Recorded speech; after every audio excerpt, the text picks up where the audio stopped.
നമസ്കാരം. Evening news പ്രധാന വാർത്തകൾ. വാളയാറിൽ രേഖകളില്ലാതെ പച്ചക്കറി ലോറിയിൽ കടത്താൻ ശ്രമിച്ച വൻ സ്ഫോടക വസ്തു ശേഖരം പിടികൂടി. 1.25 ലക്ഷത്തിലേറെ ജലറ്റിൻ സ്റ്റിക്കുകളും ഡിറ്റണേറ്ററുകളും പിടികൂടിയത് തമിഴ്നാട്ടിൽ നിന്ന് അങ്കമാലിയിലേക്ക് പോകുകയായിരുന്ന ലോറിയിൽ നിന്ന്. തമിഴ്നാട് സ്വദേശിയായ ലോറി ഡ്രൈവർ അറസ്റ്റിൽ. കൂടുതൽ അന്വേഷണം നടത്തിവരികയാണെന്ന് പോലീസ്. പുത്തൻ അധ്യയന വർഷം ആരംഭിക്കാനിരിക്കെ സ്കൂളുകൾ കേന്ദ്രീകരിച്ചുള്ള ലഹരി വ്യാപാരം തടയാൻ ഓപ്പറേഷൻ ഡി ഹണ്ട് ശക്തമാക്കുമെന്ന് എക്സൈസ്. നെഹ്റു യുവകേന്ദ്രയുടെ പേരുമാറ്റിയ കേന്ദ്ര സർക്കാർ നടപടിക്കെതിരെ പ്രതിഷേധം. പാലക്കാട് NYK ഓഫീസിലേക്ക് DYFI മാർച്ച്. നെഹ്റു യുവകേന്ദ്ര ഇനി മേര യുവ ഭാരത്. മാറ്റിയത് അരനൂറ്റാണ്ടിന്റെ പ്രവർത്തന പാരമ്പര്യമുള്ള സംഘടനയുടെ പേര്. പട്ടാമ്പി നഗരസഭാ ശ്മശാനത്തിന്റെ പുനർനിർമ്മാണ പ്രവൃത്തികൾ പുരോഗമിക്കുന്നു. ശ്മശാനം നവീകരിക്കുന്നത് MLA ഫണ്ടിൽ നിന്ന് അനുവദിച്ച 55 ലക്ഷം രൂപ ചിലവിൽ. വൈദ്യുതി ശ്മശാനത്തിലേക്ക് ആവശ്യമായ യന്ത്രസാമഗ്രികൾ വാങ്ങാൻ MP ഫണ്ടിൽ നിന്ന് 50 ലക്ഷം. കത്തോലിക്ക കോൺഗ്രസ് അന്താരാഷ്ട്ര സമ്മേളനത്തിന് പാലക്കാട്ട് ഒരുക്കങ്ങളായി. മെയ് 17-18 തീയതികളിൽ നടക്കുന്ന സമ്മേളനത്തോടനുബന്ധിച്ച് അവകാശ പ്രഖ്യാപന റാലിയും. സമ്മേളനത്തെക്കുറിച്ച് വിശദീകരിക്കാൻ ബിഷപ്പ് വിളിച്ചു ചേർത്ത വാർത്താ സമ്മേളനത്തിൽ സംസ്ഥാന സർക്കാരിന് രൂക്ഷ വിമർശനം. വന്യമൃഗങ്ങളിൽ നിന്നും തെരുവ് നായ്ക്കളിൽ നിന്നും മനുഷ്യനെ സംരക്ഷിക്കാൻ കഴിയാത്തവർ രാജിവെച്ച് പോകണമെന്ന് കത്തോലിക്ക Congress director father Philip കവീർ. POCSO കേസിൽ പ്രതിക്ക് ഇരട്ട ജീവപര്യന്തവും 43 വർഷം കഠിന തടവും 4 ലക്ഷം രൂപ പിഴയും ശിക്ഷ വിധിച്ച് പട്ടാമ്പി പോക്സോ കോടതി. ശിക്ഷിക്കപ്പെട്ടത് എഴുവന്തല സ്വദേശി 49 വയസ്സുള്ള മണികണ്ഠൻ. ശിക്ഷ അടുത്ത ബന്ധുവായ 15-കാരിയെ ലൈംഗിക അതിക്രമം നടത്തി ഗർഭിണിയാക്കിയ കേസ്. വാർത്തകൾ വിശദമായി. വാളയാറിൽ രേഖകളില്ലാതെ കടത്താൻ ശ്രമിച്ച വൻ സ്ഫോടക വസ്തുശേഖരം പിടികൂടി. ഈറോഡിൽ നിന്ന് പച്ചക്കറിയുമായി അങ്കമാലിയിലേക്ക് പോകുകയായിരുന്ന ലോറിയിലാണ് ജലറ്റിൻ സ്റ്റിക്കുകളും ഡിറ്റനേറ്ററുകളും കടത്താൻ ശ്രമിച്ചത്. വാളയാർ പോലീസിന്റെ വാഹന പരിശോധനയിൽ പച്ചക്കറി ചാക്കുകൾക്കടിയിൽ ഒളിപ്പിച്ചു കടത്തിയ ലക്ഷങ്ങൾ വിലമതിക്കുന്ന ജലറ്റിൻ സ്റ്റിക്കുകളും നോൺ ഇലക്ട്രിക് ഡിറ്റനേറ്ററുകളുമാണ് പിടികൂടിയത്. രാവിലെ വാളയാറിൽ നടത്തിയ വാഹന പരിശോധനയിലാണ് ലോറിയിൽ ജലറ്റിൻ സ്റ്റിക്ക് കണ്ടെത്തിയത്. സംഭവത്തിൽ ലോറി ഡ്രൈവർ കോയമ്പത്തൂർ മീനാച്ചിപുരം വലുക്കുംപാറ സ്വദേശി 29 വയസ്സുള്ള മണികണ്ഠനെ പോലീസ് അറസ്റ്റ് ചെയ്തു.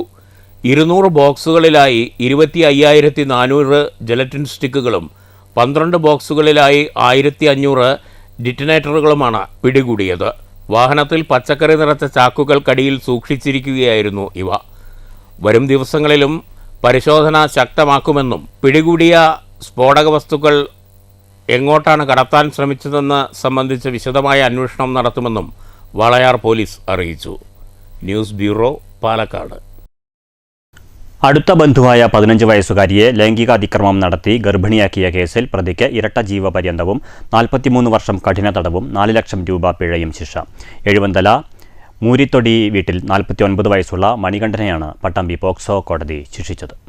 ചെറുപ്പളശ്ശേരി പോലീസ് രജിസ്റ്റർ ചെയ്ത കേസിലാണ് 15 വയസ്സുള്ള പെൺകുട്ടിയെ താമസ വീട്ടിൽ വെച്ച് അടുത്ത ബന്ധുവായ പ്രതി ഗുരുതര ലൈംഗിക അതിക്രമം നടത്തി ഗർഭിണിയാക്കിയ സംഭവത്തിൽ പട്ടാമ്പി പോക്സോ കോടതി ശിക്ഷ വിധിച്ചത്. പട്ടാമ്പി കോടതിയുടെ ചുമതലയുള്ള പാലക്കാട് പോക്സോ കോടതി ജഡ്ജ് സഞ്ജുവിൻ്റേതാണ് വിധി. ഇരട്ട ജീവപര്യന്തവും 43 വർഷം കഠിന തടവും 4 ലക്ഷം രൂപ പിഴയുമാണ് ശിക്ഷ. തടവ് അനുഭവിച്ചതിന് ശേഷം ജീവപര്യന്തം ശിക്ഷയും അനുഭവിക്കണം. പിഴ ഒടുക്കിയില്ലെങ്കിൽ 3 വർഷം അധിക കഠിന തടവ് അനുഭവിക്കണം. പിഴസംഖ്യ ഇരയ്ക്ക് നൽകാനും വിധിയായി. പിഴതുക കൂടാതെ അതിജീവിതയ്ക്ക് അധിക ധനസഹായവും വിധിച്ചു.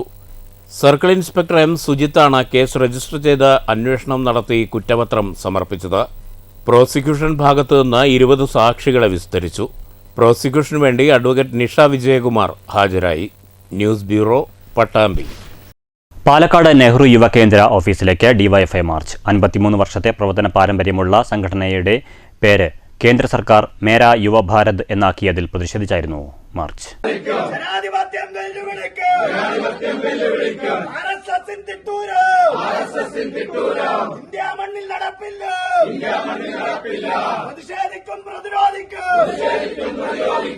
പ്രതിഷേധം DYFI ജില്ലാ സെക്രട്ടറി KC റിയാസുദ്ദീൻ ഉദ്ഘാടനം ചെയ്തു. മോഡി നെഹ്റുവായിട്ട് സ്വയം അദ്ദേഹത്തെ ഒന്ന് കമ്പയർ ചെയ്താൽ മതി. എന്താണ് നെഹ്റു എന്ന് മനസ്സിലാവും. അദ്ദേഹം ഒരു രാഷ്ട്ര പുനർനിർമ്മാണത്തിൽ ഏറ്റവും പ്രധാനപ്പെട്ട പങ്ക്. ജില്ലാ പ്രസിഡന്റ് ആർ ജയദേവൻ അധ്യക്ഷത വഹിച്ചു. ജില്ലാ ട്രഷറർ അഡ്വക്കേറ്റ് എം രൺദീഷ്, സംസ്ഥാന കമ്മിറ്റി അംഗം PM ആർഷോ, മുഹമ്മദ് നാസിം എന്നിവർ സംസാരിച്ചു. News bureau, Palakkad. പട്ടാമ്പി മേഖലയിൽ ഓപ്പറേഷൻ ഡി ഹണ്ട് ശക്തമാക്കും. സ്കൂളുകൾ കേന്ദ്രീകരിച്ചും മറ്റും ലഹരി വിൽപ്പന നടക്കുന്ന സാഹചര്യത്തിലാണ് പുതിയ അധ്യയന വർഷത്തിൽ തന്നെ ഓപ്പറേഷൻ ഡി ഹണ്ട് ശക്തമാക്കുന്നത്. വിദ്യാലയങ്ങൾ തുറക്കുന്നതോടെ നിരീക്ഷണവും ബോധവൽക്കരണവും ശക്തമാക്കാനാണ് പട്ടാമ്പി എക്സൈസ് റേഞ്ച് ഓഫീസിന്റെ തീരുമാനം. സ്കൂളുകൾ കേന്ദ്രീകരിച്ചും മറ്റും ലഹരി വസ്തുക്കളുടെ ഉപയോഗവും വിൽപ്പനയും കാര്യക്ഷമമായി തടയുന്നതിൻ്റെ ഭാഗമായാണ് ഓപ്പറേഷൻ ഡി ഹണ്ട് എന്ന പേരിൽ എക്സൈസ് പരിശോധന. പ്രധാനമായും വിദ്യാർത്ഥികളിലേക്ക് ലഹരി എത്തിക്കുന്നവരെ കണ്ടെത്തി നിയമത്തിന് മുന്നിൽ കൊണ്ടുവരികയാണ് ലക്ഷ്യം. ഇത്തരത്തിൽ പട്ടാമ്പി എക്സൈസ് റേഞ്ചിൻ്റെ പരിധിയിൽ വരുന്ന സ്കൂളുകൾ കേന്ദ്രീകരിച്ച് ഓപ്പറേഷൻ ഡി ഹണ്ട് ശക്തമായി നടപ്പാക്കാനാണ് എക്സൈസ് അധികൃതർ തീരുമാനിച്ചിരിക്കുന്നത്. സ്കൂളുകൾ തുറക്കുന്നതിന് മുമ്പ് നടപടികൾ സ്വീകരിച്ചു തുടങ്ങി. സ്കൂൾ തുറന്നു കഴിഞ്ഞാൽ PTA ഭാരവാഹികളെ പങ്കെടുപ്പിച്ചുകൊണ്ട് ആവശ്യമായ ബോധവൽക്കരണ പരിപാടികൾ സംഘടിപ്പിക്കും. എല്ലാ സ്കൂൾ പരിസരങ്ങളിലും നിരീക്ഷണം ശക്തമാക്കും. കൂടാതെ പരിസരത്തെ കടകളിൽ ലഹരി വസ്തുക്കളില്ലെന്ന് ഉറപ്പുവരുത്തും. ഇത്തരത്തിൽ ഓപ്പറേഷൻ ഡി ഹണ്ട് ശക്തമാക്കാനാണ് തീരുമാനമെന്ന് Pattambi excise range inspector H. Vinu പറഞ്ഞു. സർക്കാരിൻ്റെ ഈ ഓപ്പറേഷൻ ഡി ഹണ്ടിൻ്റെ ഭാഗമായി പട്ടാമ്പി എക്സൈസ് റേഞ്ചിൻ്റെ എല്ലാ സ്കൂളുകളും കേന്ദ്രത്തിലും ബോധവൽക്കരണവും അതോടൊപ്പം തന്നെ നിരീക്ഷണവും നടത്തുന്നതിന് തീരുമാനമെടുക്കുകയും അധ്യാപക PTA എന്നിവരുമായി സഹകരിച്ച് നിരന്തരമായിട്ടുള്ള ബോധവൽക്കരണ ക്ലാസ്സുകളും പരിസരത്തുള്ള കടകളിലും എല്ലാം ഈ വ്യാജങ്ങളൊന്നുമില്ല ഇതൊന്ന് ഉറപ്പുവരുത്തുന്നതായിരിക്കും. അതുമായിട്ട് ബന്ധപ്പെട്ട് ഇതിൻ്റെ സ്കൂൾ അവധിയും മറ്റൊക്കെ കഴിഞ്ഞാൽ അതുമായിട്ട് ബന്ധപ്പെട്ട് അതിന് മുമ്പേ തന്നെ ഇതിൻ്റെ നടപടികളെല്ലാം എക്സൈസ് ഡിപ്പാർട്ട്മെൻറ്റ് സ്വീകരിച്ച് തുടങ്ങിയിട്ടുണ്ട്. ഈ ഓപ്പറേഷൻ ക്ലീൻ സൈറ്റിൻ്റെ ഭാഗമായി എക്സൈസിൻ്റെ ഒരു ഓപ്പറേഷൻ ക്ലീൻ സൈറ്റ് എന്ന സംവിധാനത്തിൻ്റെ ഭാഗമായി ഒട്ടനവധി അബ്കാരി NDPS കേസുകൾ നിലവിൽ പട്ടാമ്പി റേഞ്ചിൽ നിന്നും കേസുകളെടുത്ത് റിപ്പോർട്ട് ചെയ്യുകയുണ്ടായി. എക്സൈസിൻ്റെ ഓപ്പറേഷൻ ക്ലീൻ സൈസിൻ്റെ ഭാഗമായി ഒട്ടനവധി അബ്കാരി കേസുകളും രജിസ്റ്റർ ചെയ്തിട്ടുണ്ട്. വരും ദിവസങ്ങളിൽ ഇത്തരം പരിശോധനകളും ശക്തമാക്കാനാണ് അധികൃതരുടെ തീരുമാനം. News bureau, Pattambi. കേരളത്തിലെ കുടുംബശ്രീ പ്രസ്ഥാനം ലോകത്തിന് തന്നെ മാതൃകയായി എന്ന് K. ശാന്തകുമാരി MLA പറഞ്ഞു. സ്ത്രീകളുടെ ഐക്യത്തിൽ ഉന്നത നിലയിൽ എത്തുവാനും പ്രസ്ഥാനം കൊണ്ട് കഴിഞ്ഞതായും MLA പറഞ്ഞു. കേരളശ്ശേരി ഗ്രാമപഞ്ചായത്ത് കുടുംബശ്രീ CDS 27ാം വാർഷികാഘോഷം ഉദ്ഘാടനം ചെയ്യുകയായിരുന്നു MLA.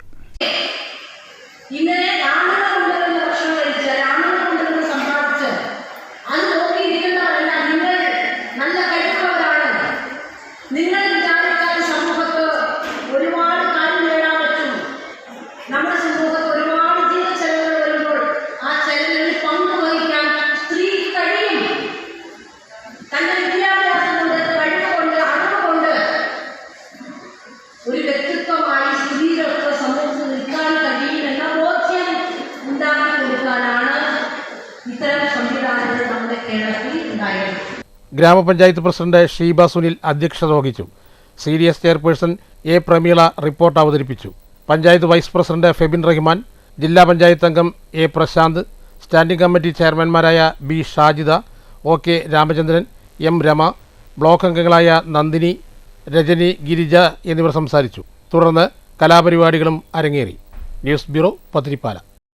പട്ടാമ്പി നഗരസഭ ശ്മശാനത്തിന്റെ പുനർനിർമ്മാണ പ്രവർത്തനങ്ങൾ പുരോഗമിക്കുന്നു. MLA ഫണ്ടിൽ നിന്ന് 55 ലക്ഷം രൂപ ചെലവഴിച്ച് ശ്മശാനം നവീകരിക്കുന്നത്. ശ്മശാനത്തിലേക്ക് ആവശ്യമായ യന്ത്രസാമഗ്രികൾ വാങ്ങാൻ MP ഫണ്ടിൽ നിന്ന് 50 ലക്ഷം രൂപയും അനുവദിച്ചിട്ടുണ്ട്. പട്ടാമ്പിയിൽ നമ്പ്രത്ത് ഭാരതപ്പുഴയോട് ചേർന്നാണ് നഗരസഭയുടെ ശ്മശാനം. ഒരു മാസം മുമ്പാണ് ശ്മശാനത്തിൻ്റെ പുനർനിർമ്മാണ പ്രവൃത്തികളുടെ ഉദ്ഘാടനം നടന്നത്. നിലവിൽ പ്രവർത്തനങ്ങൾ പുരോഗമിച്ചു വരികയാണ്. മുഹമ്മദ് മോഹസിൻ MLAയുടെ പ്രാദേശിക വികസന ഫണ്ടിൽ നിന്ന് 55 ലക്ഷം രൂപ ചെലവഴിച്ചാണ് പ്രവർത്തനങ്ങൾ നടക്കുന്നത്. 2 കമാനം, ചുറ്റുമതിൽ ഉൾപ്പെടെയുള്ള പ്രവൃത്തികളാണ് ആരംഭിച്ചത്. പുഴയോട് ചേർന്ന് കർമ്മം ചെയ്യാനുള്ള പടവുകളും മറ്റും നിർമ്മിക്കേണ്ടതുണ്ട്. 2010-നും 2015-നുമിടെ പട്ടാമ്പി ഗ്രാമപഞ്ചായത്തായിരിക്കെ UDF ഭരണകാലത്താണ് പൊതുശ്മശാനം പദ്ധതി തുടങ്ങിവെച്ചത്. അന്ന് ഒരു വലിയ ഷെഡും കുറച്ച് മെഷീനറികളും ഒരുക്കിയിരുന്നു. ഇതിന് പിന്നാലെ അന്ന് ജനങ്ങളുടെ എതിർപ്പ് വന്നതിനെ തുടർന്ന് കോടതി സ്റ്റേയുടെ പശ്ചാത്തലത്തിൽ പ്രവൃത്തികൾ നിലച്ചു. നീണ്ട 10 വർഷത്തോളം കാലം ശ്മശാനം കാടുപിടിച്ച നിലയിലായിരുന്നു. 2015 മുതൽ 2020 വരെയുള്ള കാലയളവിൽ ആദ്യ പട്ടാമ്പി നഗരസഭാ കൗൺസിൽ UDF ഭരിക്കുന്ന കാലത്തും പ്രവൃത്തികൾ നടത്താൻ കഴിഞ്ഞില്ല. 2020 മുതൽ CPM V4 സഖ്യത്തിൻ്റെ നേതൃത്വത്തിലുള്ള നഗരസഭാ ഭരണസമിതിയുടെ ആവശ്യപ്രകാരം മുഹമ്മദ് മോസിൻ MLA ഇടപെടലിനെ തുടർന്നാണ് നിയമക്കുരുക്കുകൾ അഴിക്കാനായത്. MLA ജില്ലാ കളക്ടറുമായി നിരന്തരം ഇടപെട്ടതിനെ തുടർന്ന് വർഷങ്ങളോളം നീണ്ട സ്റ്റേ നടപടികൾ ഒഴിവാക്കാനായി പുനർനിർമ്മാണ പ്രവൃത്തികൾ ഇതോടെ ആരംഭിക്കുകയായിരുന്നു. നഗരസഭയുടെ നേതൃത്വത്തിലാണ് പ്രവൃത്തികൾ. വൈദ്യുതി ശ്മശാനമാണ് ഒരുക്കുന്നത്. ഇതിലേക്ക് ആവശ്യമായ മെഷീനറികൾ വാങ്ങാൻ VK ശ്രീകണ്ഠൻ MPയുടെ ഫണ്ടിൽ നിന്ന് 50 ലക്ഷം രൂപ അനുവദിച്ചിട്ടുണ്ട്. പട്ടാമ്പിയിൽ നിന്നും പരിസര പ്രദേശങ്ങളിൽ നിന്നുമുള്ള മൃതദേഹങ്ങൾ ദഹിപ്പിക്കാൻ ശാന്തിതീരം അടക്കമുള്ള ശ്മശാനങ്ങളിലേക്ക് പോകേണ്ട സാഹചര്യത്തിലായിരുന്നു വർഷങ്ങൾക്ക് മുമ്പ് നമ്പ്രത്ത് ഒരു പൊതുശ്മശാനം പദ്ധതി കൊണ്ടുവന്നത്. News bureau, Pattambi. കത്തോലിക്ക കോൺഗ്രസ് അന്താരാഷ്ട്ര സമ്മേളനവും സമുദായ ശാക്തീകരണ അവകാശ പ്രഖ്യാപന റാലിയും മെയ് 17-18 തീയതികളിൽ നടക്കും. കേന്ദ്ര പ്രതിനിധി സഭാ സമ്മേളനം മുണ്ടൂർ യുവ ക്ഷേത്രയിലും റാലി പാലക്കാട് നഗരത്തിലുമാണ് നടക്കുകയെന്ന് ബിഷപ്പ് മാർ പീറ്റർ കൊച്ചുപുരയ്ക്കൽ വാർത്താസമ്മേളനത്തിൽ അറിയിച്ചു. കത്തോലിക്ക കോൺഗ്രസിന്റെ ജന്മവാർഷികത്തോടനുബന്ധിച്ച് മെയ് 17-18 തീയതികളിൽ പാലക്കാട്ട് വെച്ച് അന്താരാഷ്ട്ര സമ്മേളനവും അവകാശ പ്രഖ്യാപന റാലിയും പ്രതിനിധി സമ്മേളനവും ഛായാചിത്ര പതാക പ്രയാണവും ഉൾപ്പെടെ വിപുലമായ പരിപാടികൾ നടത്തുമെന്ന് സംഘാടകർ അറിയിച്ചു. 18-ന് നടക്കുന്ന മഹാസമ്മേളനം സമുദായ ശാക്തീകരണം രാഷ്ട്ര പുരോഗതിക്ക് എന്ന മുദ്രാവാക്യമാണ് മുന്നോട്ട് വയ്ക്കുന്നത്. സഭാ മേലധ്യക്ഷരും വിവിധ രാജ്യങ്ങളിൽ നിന്നുള്ള പ്രതിനിധികളും സമുദായ നേതാക്കളും പങ്കെടുക്കും. കത്തോലിക്ക സമുദായത്തിൻ്റെ സാമൂഹികവും സാംസ്കാരികവും രാഷ്ട്രീയവുമായ അവകാശങ്ങൾ നേടിയെടുക്കുന്നതിനു വേണ്ടിയും പൊതുസമൂഹത്തിൻ്റെ ആവശ്യങ്ങളിൽ ഇടപെടുന്നതിനു വേണ്ടിയുമാണ് 1918 കത്തോലിക്ക കോൺഗ്രസ് രൂപീകൃതമായത്. അതേ സാഹചര്യങ്ങൾ ഇന്നും നിലനിൽക്കുകയാണെന്ന് ഭാരവാഹികൾ ചൂണ്ടിക്കാട്ടി. കാർഷിക പ്രതിസന്ധികളിലും വിദ്യാഭ്യാസ പ്രശ്നങ്ങളിലും ന്യൂനപക്ഷ അവകാശ ധ്വംസനങ്ങളിലും സാമൂഹ്യനീതിക്കു വേണ്ടിയുള്ള പോരാട്ടങ്ങളിലും മലയോര തീരദേശ മേഖലകളിലെ പ്രശ്നങ്ങളിലും ശക്തമായ ഇടപെടലുകൾ നടത്തിയ കത്തോലിക്ക Congress JB Koshy commission report പ്രസിദ്ധീകരിച്ച് നടപ്പിലാക്കുന്നതിനും സാംസ്കാരികവും വിശ്വാസപരവുമായ അധിനിവേശത്തെ ചെറുക്കുന്നതിനും ക്രൈസ്തവ വിശ്വാസത്തെ അവഹേളിക്കുന്നതിനെതിരെയും ശക്തമായ നിലപാടാണ് അറിയിക്കുന്നത്. കേന്ദ്ര പ്രതിനിധി സഭാ സമ്മേളനം മെയ് 18-ന് മുണ്ടൂർ യുവക്ഷേത്രയിൽ വെച്ചാണ് നടക്കുക. 44 രാജ്യങ്ങളിൽ നിന്നുള്ള പ്രതിനിധികളും എല്ലാ രൂപതകളിൽ നിന്നുമുള്ള ഭാരവാഹികളും പങ്കെടുക്കും. 10,000 പങ്കെടുക്കുന്ന അവകാശ പ്രഖ്യാപന റാലി കോട്ടമൈതാനത്ത് നിന്ന് ആരംഭിച്ച് പാലക്കാട് സെൻറ്റ് റാഫേൽ പള്ളി അങ്കണത്തിലെ സമ്മേളനവേദിയിൽ എത്തിച്ചേരും. അന്താരാഷ്ട്ര സമുദായ സമ്മേളനത്തിൽ സഭാ മേലധ്യക്ഷരും സമുദായ നേതാക്കളും പങ്കെടുക്കുമെന്നും ഭാരവാഹികൾ പറഞ്ഞു. അതൊക്കെ നിയമപരമായ രീതിയിൽ കൊണ്ടുവന്ന് പരിഹരിക്കാനുള്ള സാധ്യതകൾ ആരായി അതിലേക്കുള്ള ശ്രദ്ധ ക്ഷണിക്കേണ്ടിയിരിക്കും. അതൊക്കെ ഇതിൽ ലക്ഷ്യം വയ്ക്കുന്ന കാര്യങ്ങളാണ്. അതുപോലെ ഈ സമുദായത്തിന്റെ അവകാശങ്ങൾ ലംഘിക്കപ്പെടുന്നു. എല്ലാ സമുദായങ്ങൾക്കുമുള്ള അവകാശങ്ങൾക്ക് കത്തോലിക്ക സമുദായവും അർഹതപ്പെട്ടവരാണ്. അപ്പോൾ പ്രത്യേക ചില സാഹചര്യങ്ങളിൽ ആ അർഹത അത് പരിഗണിക്കാതെ പോകുന്നു എന്നുള്ളത് സങ്കടകരമായ കാര്യമാണ്. ഇങ്ങനെ നിരവധിയായ പ്രശ്നങ്ങൾ പരിഹരിച്ചുകൊണ്ട് തന്നെ ഈ സമുദായത്തെ ഉദ്ധരിക്കണം എന്നുള്ള ഒരു വിളിയാണ് ഈ സമ്മേളനത്തിന്റെയൊക്കെ. വാർത്താ സമ്മേളനത്തിൽ bishop Mar Peter Kochupurackal, president Rajeev Kochuparambil, director father Philip Kaviyil, general secretary doctor Jose Kutty Ozhukayil, Cherian Anjilimoottil, Bobby Bastian, Treesa Thomas എന്നിവർ പങ്കെടുത്തു. News bureau, Palakkad. വന്യമൃഗങ്ങളുടെയും തെരുവ് നായ്ക്കളുടെയും ആക്രമണത്തിൽ നിന്ന് മനുഷ്യനും സ്വത്തിനും സംരക്ഷണം നൽകാൻ കഴിയാത്ത ഭരണാധികാരികൾ രാജിവെച്ചു പോകണമെന്ന് ഫാദർ ഫിലിപ്പ് കവിയിൽ. കത്തോലിക്ക കോൺഗ്രസിന് മുന്നോടിയായി പാലക്കാട്ടെ വിളിച്ചു ചേർത്ത വാർത്താ സമ്മേളനത്തിലാണ് ഫാദർ ഫിലിപ്പ് കവിയിൽ സർക്കാരിനെ രൂക്ഷമായി വിമർശിച്ചത്. കത്തോലിക്ക കോൺഗ്രസ് സമ്മേളനത്തിന് മുന്നോടിയായി വിളിച്ചു ചേർത്ത വാർത്താ സമ്മേളനത്തിലാണ് ഫാദർ ഫിലിപ്പ് കവിയിൽ സർക്കാരിനെതിരെ രൂക്ഷ വിമർശനമുയർത്തിയത്. വീട്ടിൽ കിടക്കുന്ന കുഞ്ഞുങ്ങൾ പോലും വന്യമൃഗങ്ങളാൽ ആക്രമിക്കപ്പെടുകയാണ്. കർഷക പ്രശ്നങ്ങളും വന്യമൃഗശല്യങ്ങളും മുഖ്യമന്ത്രിയുടെ ശ്രദ്ധയിൽപ്പെടുത്തിയ സമയത്ത് മുഖ്യമന്ത്രി വനംവകുപ്പ് ഉദ്യോഗസ്ഥർക്കെതിരെയാണ് പറഞ്ഞത്. മുഖ്യമന്ത്രിക്ക് മേലെ കേരളത്തിൽ ഉദ്യോഗസ്ഥ ലോബി പ്രവർത്തിക്കുന്നുണ്ട്. വന്യമൃഗ ഭീഷണിയിൽ കൃഷി ചെയ്യാൻ പറ്റാതെയും വില ലഭിക്കാതെയും കർഷകർ ദുരിതത്തിലാണ്. ക്രിസ്തീയ പ്രശ്നപരിഹാരത്തിനായി സർക്കാർ തന്നെ വർഷങ്ങൾക്ക് മുമ്പ് നിയമിച്ചതാണ് GB കോശി കമ്മീഷൻ. ഇന്നും പഠിച്ചു കഴിഞ്ഞിട്ടില്ലെന്നാണ് സർക്കാർ പറയുന്നത്. ഇത് ഇരട്ടത്താപ്പാണെന്നും ഫാദർ ഫിലിപ്പ് കവിയിൽ പറഞ്ഞു. ഏറ്റവും പ്രധാനപ്പെട്ടത് നമ്മുടെ ജീവൻ സുരക്ഷിതം, ജീവിച്ചിരിക്കാൻ സാധിക്കുന്നില്ല പിന്നെ എന്ത് ഗവൺമെന്റ്, എന്ത് പാർട്ടി, എന്ത് സംവിധാനം. അപ്പൊ ഈ കേരളത്തിൽ ഇപ്പോൾ സംഭവിക്കുന്നത് എന്താണ്? ബഹുമാനപ്പെട്ട പ്രസിഡന്റ് പറഞ്ഞതുപോലെ, അഭിനന്ദ പിതാവ് പറഞ്ഞതുപോലെ, സ്വൈര്യമായി സുരക്ഷിതത്വ ബോധത്തോടെ ഈ കേരളത്തിൽ സഞ്ചരിക്കാൻ പറ്റാത്തൊരു സ്ഥിതി ഉണ്ടായിരിക്കണം. ഇന്നലെ തന്നെ ഒരു വീട്ടില്, ഈ പാലക്കാട് പ്രദേശത്തടുത്തുള്ള ഒരു വീട്ടില് പുലി കയറി മലമ്പുഴയിൽ 3 കുട്ടികളടക്കമുള്ള ആ കുടുംബത്തെ ഭീതിയിലാഴ്ത്തി. അവർക്കെതിരെ ഇതിനെതിരെ ഒരു ശാശ്വത പരിഹാരം സാധിക്കുന്നില്ലെങ്കിൽ ഈ ഗവൺമെന്റ് രാജിവെച്ച് പുറത്തു പോകട്ടെ, സാധിക്കുന്നവരെ കേൾക്കട്ടെ. ഞങ്ങൾക്ക് ഒരു പാർട്ടിയോടും ഒരു ഗവൺമെന്റിനോടും അടുപ്പമോ അകൽച്ചയില്ല. പൊതുസമൂഹത്തിന് സുരക്ഷിതത്വം കൊടുക്കാൻ സാധിക്കുന്നില്ലെങ്കിൽ അവർ രാജിവെച്ച് പോവുകയാണ് ചെയ്യുന്നത്. എനിക്ക് തോന്നുന്നത് ഗവൺമെന്റിന് ഇച്ഛാശക്തി ഉണ്ട്, അതുകൊണ്ടാണല്ലോ ബഹുമാനപ്പെട്ട മുഖ്യമന്ത്രി കണ്ണൂർ വെച്ച് അങ്ങനെ പറഞ്ഞത്. പക്ഷേ ഇവിടുത്തെ ഉദ്യോഗസ്ഥ ലോബി അതിനെതിരെ പ്രവർത്തിക്കുകയാണ്. അവർ പണിയെടുക്കണം. ഗവൺമെന്റ് ശമ്പളം കൊടുക്കുന്ന വനപാലകര് പണിയെടുക്കണം. ഈ കാട്ടുമൃഗങ്ങളിൽ നിന്ന് ജനങ്ങൾക്ക് സംരക്ഷണം കൊടുക്കാൻ വേണ്ടിയാണ് അവർക്ക് ശമ്പളം കൊടുക്കുന്നത്. അത് പ്രധാനപ്പെട്ടതാണ്. News bureau, Palakkad. കാലവർഷം എത്തും മുൻപേ കുളം പണി തീരുമോ എന്ന ആശങ്കയിലാണ് കോട്ടായി അയ്യംകുളം നിവാസികൾ. അയ്യംകുളം നവീകരണ പ്രവൃത്തികൾ തുടങ്ങിയിട്ട് 3 മാസമായെങ്കിലും പണി പകുതി പോലും പൂർത്തിയാക്കിയിട്ടില്ല. മൈനർ ഇറിഗേഷൻ വകുപ്പിന്റെ 34 ലക്ഷം രൂപ ചെലവഴിച്ചാണ് കുളം നവീകരണ പ്രവൃത്തികൾ നടക്കുന്നത്. കോട്ടായി പഞ്ചായത്തിലെ അയ്യംകുളത്തിന്റെ നവീകരണ പ്രവൃത്തി അനന്തമായി നീളുകയാണ്. 3 മാസമായി നടക്കുന്ന പണി പാതി പോലും പൂർത്തിയാക്കിയിട്ടില്ല. ഇക്കണക്കിന് കാലവർഷം എത്തുന്നതിനു മുൻപ് പണി പൂർത്തീകരിക്കുന്ന ലക്ഷണവുമില്ല. മെയ് 27-ന് കേരളത്തിൽ കാലവർഷം എത്തുമെന്നാണ് കാലാവസ്ഥാ വകുപ്പിന്റെ മുന്നറിയിപ്പ്. കുളം പണി തീർന്നില്ലെങ്കിൽ മഴക്കാലം തുടങ്ങുന്നതോടെ ആയിരക്കണക്കിന് കുടുംബങ്ങളുടെ യാത്രാമാർഗം തടയും. അയ്യംകുളത്തിനോട് ചേർന്നാണ് കോഴിയോട് വലിയ പറമ്പ് പ്രദേശത്തേക്കുള്ള റോഡ് പോകുന്നത്. റോഡ് പൂർണ്ണമായും തകർന്നതിനു പുറമെ കുളത്തിൻ്റെ വശം ബണ്ട് കെട്ടാൻ റോഡിൻ്റെ വശം ഇടിച്ച് 10 അടിയോളം ആഴത്തിൽ ചാൽ കീറിയിട്ടുണ്ട്. കുളത്തിൻ്റെ ബണ്ട് പണി പൂർത്തിയായാലേ റോഡ് പണി നടത്താനാകൂ. മഴയെത്തും മുൻപ് റോഡ് പണി നടന്നില്ലെങ്കിൽ കോഴിയോട് വലിയ പറമ്പ് ചേങ്ങോട് പ്രദേശങ്ങളിലെ ആയിരക്കണക്കിന് കുടുംബങ്ങൾക്ക് പുറത്തിറങ്ങാൻ ആകാതെയാവും.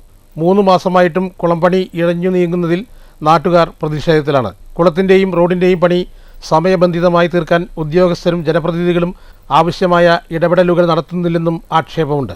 News bureau, Kottayi. വിശ്വകർമ്മ സമുദായത്തിന് ലഭിച്ചുകൊണ്ടിരിക്കുന്ന സംവരണാനുകൂല്യം വെട്ടിക്കുറച്ച നടപടി പിൻവലിക്കണമെന്ന് വിശ്വകർമ്മ ഐക്യവേദി ചെയർമാൻ VV കണ്ണൻ വടക്കൂട്ട്. വിശ്വകർമ്മജർ ഭിന്നിച്ചു നിൽക്കുന്നത് അധികാരിവർഗത്തിന് ആനുകൂല്യം വെട്ടിക്കുറയ്ക്കാൻ സൗകര്യമൊരുക്കിയെന്നും VV കണ്ണൻ പാലക്കാട്ട് വാർത്താസമ്മേളനത്തിൽ പറഞ്ഞു. ഭിന്നിച്ചു പ്രവർത്തിക്കുന്ന വിശ്വകർമ്മ സംഘടനകളെ ഏക സംഘടനയാക്കുന്നതിൻ്റെ ഭാഗമായാണ് ഐക്യവേദി രൂപീകരിച്ചതെന്ന് VV കണ്ണൻ വടക്കൂട്ട് പറഞ്ഞു. 5% ഉണ്ടായിരുന്ന സംവരണം 2% വെട്ടിക്കുറച്ചതിലൂടെ വിദ്യാഭ്യാസ ആനുകൂല്യം ഉൾപ്പെടെ ലഭിക്കാതായി. വയോജനങ്ങൾക്ക് ലഭിച്ചുകൊണ്ടിരുന്ന ആനുകൂല്യങ്ങളും നിഷേധിക്കപ്പെടുകയാണ്. കുത്തകകളുടെ കടന്നുകയറ്റം മൂലം തൊഴിൽ രഹിതരായവരെ സംരക്ഷിക്കണമെന്ന ആവശ്യവും അംഗീകരിക്കപ്പെടുന്നില്ല. സമുദായത്തിൻ്റെ അവശതകൾ ചൂണ്ടിക്കാട്ടി നിരവധി നിവേദനം നൽകിയെങ്കിലും ഫലമില്ല. സെൻസസ് നടത്തി ആനുകൂല്യം ഏർപ്പെടുത്തേണ്ടത് അത്യാവശ്യമാണ്. ഏക സംഘടനയായി പ്രവർത്തിക്കുന്നതിന് മുന്നോടിയായി പാലക്കാട്ട് സംഘടിപ്പിക്കുന്ന ജില്ലാ കൺവെൻഷൻ മെയ് 18-ന് കദളിവനത്തിൽ നടക്കുമെന്നും കണ്ണൻ വടക്കൂട്ട് പറഞ്ഞു. ഏത് ഗവൺമെന്റ് വന്നാലും അത് വെട്ടിക്കുറച്ചുകൊണ്ടിരിക്കും. അതിൽ ഈ ഇടതുപക്ഷ ഗവൺമെന്റ്, ഞാൻ ഗവൺമെന്റുകളെയൊന്നും കുറ്റം പറയില്ല, ഞങ്ങൾക്കൊരു 5% ഉണ്ടായിരുന്നു സംവരണ അടിസ്ഥാനത്തിലുള്ള 5%. അതിപ്പോൾ 2% എത്തിക്കൊണ്ടു. അത് ഈ കൂട്ടായ്മയുടെ കുറവായിട്ടാണ് ഗവൺമെന്റുകൾ കാണുന്നത്. അപ്പോൾ ഞങ്ങൾ ഇപ്പോൾ ഈ വിശ്വകർമ്മ ഐക്യവേദി എന്ന് പറയുന്ന ഒരു സംഘടന രൂപീകരണം ഒരു 1.5 വർഷമായിട്ടുണ്ട്. അതിൻ്റെ രജിസ്ട്രേഷൻ കഴിഞ്ഞിട്ട് സംസ്ഥാനമൊട്ടുക്കും പ്രവർത്തനം നടക്കുന്നുണ്ട്. ഇപ്പോൾ തൃശ്ശൂരിൽ നിന്ന് തിരുവനന്തപുരം വരെ നല്ല പ്രവർത്തനമുണ്ട്. ഇതിന് മുൻകാലങ്ങളിൽ AKVMS, VSS അങ്ങനെ പറഞ്ഞ പല സംഘടനകളും ഇതിനൊരു ഒറ്റതിരിഞ്ഞുള്ളൊരു പ്രവർത്തനമുണ്ട്. അതിൻ്റെ ഒരു പോരായ്മ അത് ചിലർക്ക് നടക്കായി വരികയും ആ കൂട്ടായ്മ കറക്റ്റായി പോകാതെ വരികയും ഗവൺമെൻറ്. പൊന്നുമല രവി മരുതറോഡ് മണികണ്ഠൻ സെൽവൻ, രതീഷ് എന്നിവരും വാർത്താസമ്മേളനത്തിൽ പങ്കെടുത്തു. News bureau, Palakkad. കേരളശ്ശേരി ഗ്രാമപഞ്ചായത്തിൻ്റെയും കുടുംബാരോഗ്യ കേന്ദ്രത്തിൻ്റെയും സംയുക്താഭിമുഖ്യത്തിൽ ഡെങ്കിപ്പനി ദിനാചരണവും സെമിനാറും സംഘടിപ്പിച്ചു. അഡ്വക്കേറ്റ് കെ ശാന്തകുമാരി MLA ഉദ്ഘാടനം ചെയ്തു. പ്രചരണ പരിപാടികളും പ്രതിരോധ പരിപാടികളും സംഘടിപ്പിച്ചുകൊണ്ടിരിക്കുകയാണ്. മഴക്കാലമാകുന്നതിന് മുമ്പ് ഒരു പ്രീ മൺസൂൺ എന്ന നിലയിൽ തന്നെ നമ്മൾ ജനങ്ങൾക്കിടയിൽ വലിയൊരു അവബോധം ഉണ്ടാക്കേണ്ട ഒരു കാര്യം ഉണ്ട്. കാരണം രോഗാതുരമായ സാഹചര്യത്തിലേക്ക് ഇനി പല രോഗങ്ങളും, അതുപോലെ തന്നെ ജലാശയവുമായി ബന്ധപ്പെട്ടുകൊണ്ട് കൊതുകും പ്രാണികളുമായി ബന്ധപ്പെട്ടുകൊണ്ടുള്ള രോഗങ്ങൾ വരാൻ സാധ്യത മഴക്കാലമാകുമ്പോഴാണ്. അതുകൊണ്ട് അത് പ്രീ മൺസൂൺ എന്ന നിലയ്ക്കുള്ള ഒരു പ്രതിരോധ പ്രവർത്തനങ്ങളാണ് ഇവിടെ ഏറ്റെടുത്തിട്ടുള്ളത്. അത് വ്യാപകമായി നടത്തേണ്ടതായിട്ടുണ്ട്. അതുപോലെ തന്നെ വൈറൽ ഫീവറുകൾ നമ്മുടെ സമൂഹത്തിൽ വ്യാപകമായി വരികയാണ്. ഒരുപക്ഷെ കൊതുകുമായി ബന്ധപ്പെട്ടൊക്കെയാണല്ലോ ഇത് വരുന്നത്, ഈഡിസ് കൊതുകാണല്ലോ വരുന്നത്.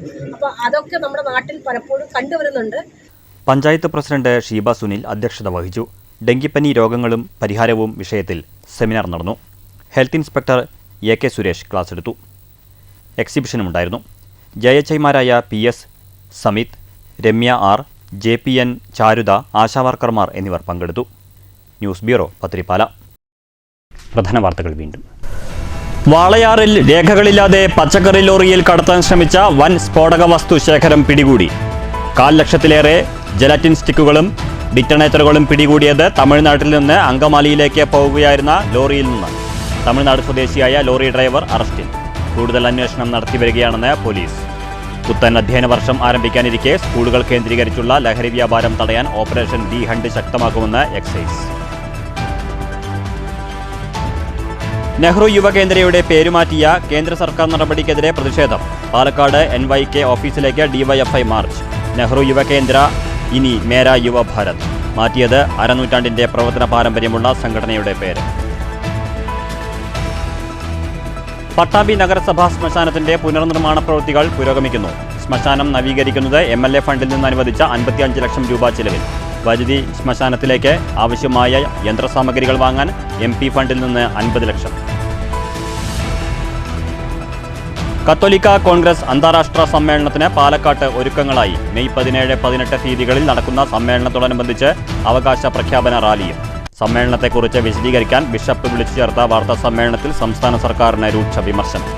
വന്യമൃഗങ്ങളിൽ നിന്നും തെരുവ് നായ്ക്കളിൽ നിന്നും മനുഷ്യനെ സംരക്ഷിക്കാൻ കഴിയാത്തവർ രാജിവെച്ച് പോകണമെന്ന് കത്തോലിക്ക കോൺഗ്രസ് ഡയറക്ടർ ഫാദർ ഫിലിപ്പ് കവി. പോക്സോ കേസിൽ പ്രതിക്ക് ഇരട്ട ജീവപര്യന്തവും 43 വർഷം കഠിന തടവും 4 ലക്ഷം രൂപ പിഴയും ശിക്ഷ വിധിച്ച് പട്ടാമ്പി പോക്സോ കോടതി. ശിക്ഷിക്കപ്പെട്ടത് എഴുവന്തല സ്വദേശി 49 വയസ്സുള്ള മണികണ്ഠൻ. ശിക്ഷ അടുത്ത ബന്ധുവായ 15-കാരിയെ ലൈംഗിക അതിക്രമം നടത്തി ഗർഭിണിയാക്കിയ കേസ്.